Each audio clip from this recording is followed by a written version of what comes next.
সাম্য হত্যার বিচার না পেলে প্রধান উপদেষ্টার বাসভবন যমুনা ঘেরাও সহ কঠোর কর্মসূচির হুঁশিয়ারি দিয়েছে ছাত্রদল। বৃহস্পতিবার সকাল থেকে বিকেল ৫টা পর্যন্ত শাহবাগ অবরোধ করে কর্মসূচি পালন করে তারা।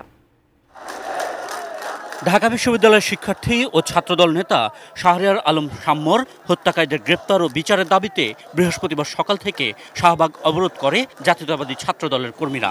শাহবাগ মোড়ে ঢাকা বিশ্ববিদ্যালয় ছাত্রদল আর হোটেল ইন্টারকন্টিনেন্টাল মোড়ে অবস্থান নেয় কেন্দ্রীয় ছাত্রদল। বৃষ্টি উপেক্ষা করে চলে অবস্থান বিক্ষোভ।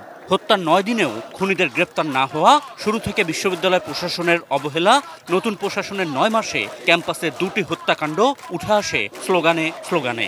প্রকৃত আসামিদের গ্রেপ্তার এবং বিচারের দাবি এবং নিরাপদ ক্যাম্পাসের দাবিতে আজকে আমরা অবস্থান কর্মসূচি পালন করছি। পারভেজ হত্যাটাও করছেন, মানে তারা চিহ্নিত করে করে বাংলাদেশ জাতীয়তাবাদী ছাত্রদলকে হত্যা করতেছে। এবং ঢাকা বিশ্ববিদ্যালয়ের ব্যর্থ যে প্রশাসন, ভিসি এবং প্রক্টর তার নিজ ছাত্রদের কারা মার্ডার করছে এখন পর্যন্ত তারা উদ্ঘাটন করতে পারেনি। একটি গুপ্ত সংগঠন আমরা যেভাবে দেখছি যে এটা ন্যারেটিভ তৈরি করতেছে যে সাম্য কী কারণে ওখানে গেল, কি কারণে সে সংঘর্ষে জড়িয়েছে, সেই একই ভাষায় এই ভিসি কথা বলতেছে।